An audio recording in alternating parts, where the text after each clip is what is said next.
Hi friends, biology with Tanishka में आप सभी का स्वागत है। तो आज हम फिर से एक नई क्लास में हमने कल की क्लास में क्या देखा था, चैप्टर 3 के ऑब्जेक्टिव क्वेश्चन को, थोड़े से ऑब्जेक्टिव क्वेश्चन को देखा था। और आज हम जो और बचे ऑब्जेक्टिव क्वेश्चन है उनको देखेंगे। तो हमने क्या 16 क्वेश्चन किए थे। अब हमारा 17 से स्टार्ट होते हैं। 17वां क्या है? पराग कणों का परागकोश से वर्तिकाग्र तक स्थानांतर कहलाता है। क्या कहलाता है? परागण, अंडोत्सर्ग, निषेचन या फिर इनमें से कोई नहीं। तो परागकणों का परागकोश से वर्तिकाग्र तक स्थानांतर क्या कहलाता है? परागण कहलाता है। और यहाँ पे इसका मतलब भी जान लीजिए। अंडोत्सर्ग का मतलब होता है कि अंडाशय से अंडाणु का निकलना क्या कहलाता है? अंडोत्सर्ग कहलाता है। 18 क्वेश्चन क्या है? पराग नलिका का निर्माण होता है वर्तिकाग्र में, अंडाशय से, परागकण से या फिर इनमें से कोई नहीं। तो पराग नलिका का निर्माण कहाँ से होता है? परागकण से होता है।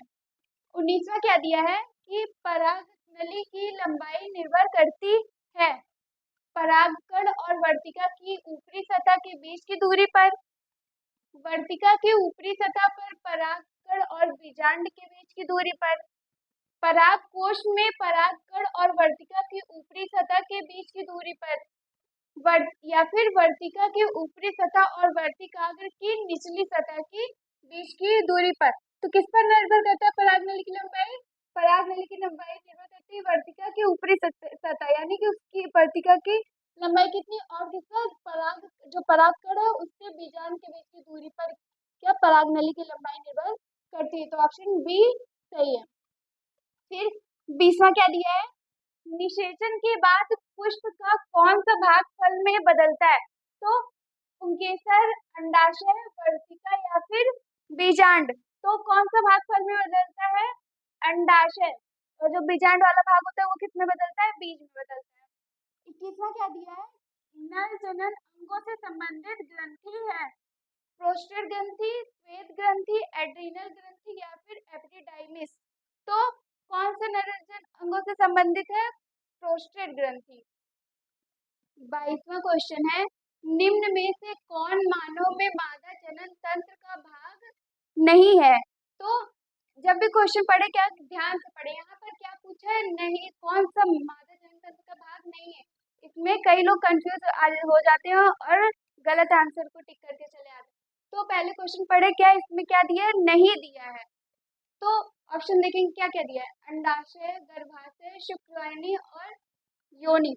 तो कौन सा मादा जनन तंत्र का भाग नहीं है? शुक्रवाहिनी नहीं है। और तीसरा क्या है? अंड जनन के फलस्वरूप निर्माण होता है। अंड जनन का मतलब होता है कि अंडाणु निर्माण की प्रक्रिया। तो अंड जनन के फलस्वरूप किसका निर्माण होगा? अंडाणु का, युग्मनज का, शुक्राणु का या फिर बीज का। तो किसका निर्माण होगा? अंडाणु का।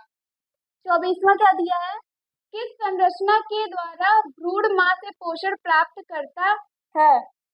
रुधिर वाहिनी, आमाशय, प्लेसेंटा या फिर अपरा या फिर अंड वाहिनी। तो किस संरचना के द्वारा भ्रूण मां से पोषण प्राप्त करता है? प्लेसेंटा के द्वारा। 25वां दिया है, मनुष्य में भ्रूण का परिवर्धन होता है योनि में, गर्भाशय में, अंडाशय में या फिर फैलोपियन नलिका में। तो भ्रूण का परिवर्तन कहाँ होता है? गर्भाशय में होता है। 26वां क्या दिया है?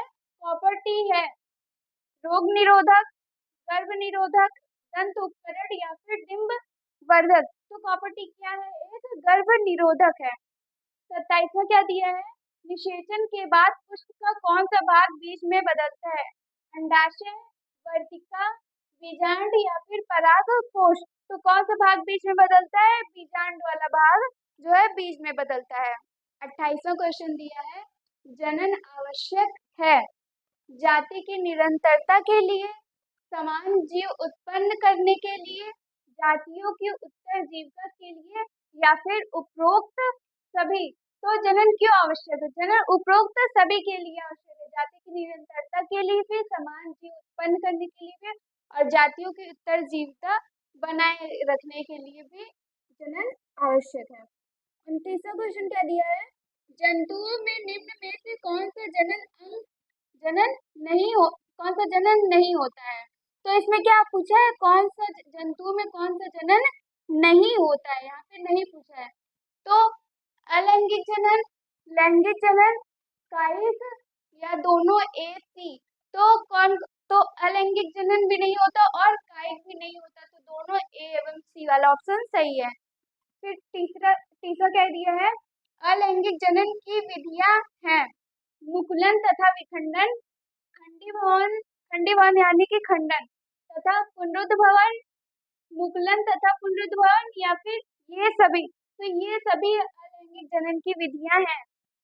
तीसरा क्या दिया है, निम्न में से किसके द्वारा कायिक जनन नहीं होता है। यहाँ पर पूछा है किसके द्वारा कायिक जनन नहीं होता है। यहाँ पे क्वेश्चन को ध्यान से पढ़ेंगे तो क्या दिया, तनों से, जड़ से, कलम रोपड़ से या फिर बीजाणुओं से। तो किससे नहीं होता है, बीजाणुओं से नहीं होता है। पर तीसरा क्या दिया है, निम्न में से कौन पुष्प का भाग नहीं है। यहाँ पर सिर्फ क्या पूछा है, कौन सा पुष्प का भाग नहीं है, बाह्यदल, दल, जायंग या फिर फल। तो कौन सा पुष्प का भाग नहीं है, फल जो है वो पुष्प का भाग नहीं है। 33वां क्वेश्चन है, शुक्राणु द्वारा अंडे का निषेचन किस भाग में होता है, गर्भाशय में, अंडाशय में, फैलोपियन नलिका में या फिर इन सभी में। तो कहाँ पे शुक्राणु द्वारा अंडे का निषेचन होता है, फैलोपियन नलिका में। फैलोपियन नलिका को हम अंडवाहिनी और डिंबवाहिनी भी कहते हैं। 34वां क्वेश्चन क्या है, आंतरिक निषेचन किसमें होता है, मछलियों में, मेढक में, उभयचर में या फिर मानव में। तो आंतरिक निषेचन किसमें होता है, मानव में होता है। 35वां क्या है, वह लक्षण जो स्पाइरोगैरा और ईस्ट में समान है। इनमें से अलैंगिक प्रजनन होता है, इसमें अलैंगिक प्रजनन होता है, ये एक कोशिकीय होते हैं, इनमें केवल लैंगिक प्रजनन होता है या फिर ये बहुकोशिकीय होते हैं। तो कौन सा ऑप्शन चाहिए, इसमें अलैंगिक प्रजनन होता है, ये स्पाइरोगैरा और ईस्ट के समान लक्षण है। उसके बाद 36वां क्या दिया है, नर एवं मादा युग्मक का संलयन कहलाता है परागण, अंडजनन, निषेचन या फिर अलैंगिक जनन। तो नर एवं मादा युग्मक का संलयन क्या कहलाता है, निषेचन कहलाता है। तो हमारा ऑब्जेक्टिव क्वेश्चन खत्म होता है। आज की क्लास हम यहीं पे खत्म करेंगे, मिलते हैं अगली क्लास में। अगली क्लास में हम क्या पढ़ेंगे और एनसीईआरटी के क्वेश्चन आंसर को पढ़ेंगे। तो मिलते हैं अगली क्लास में, तब तक के लिए बाय बाय।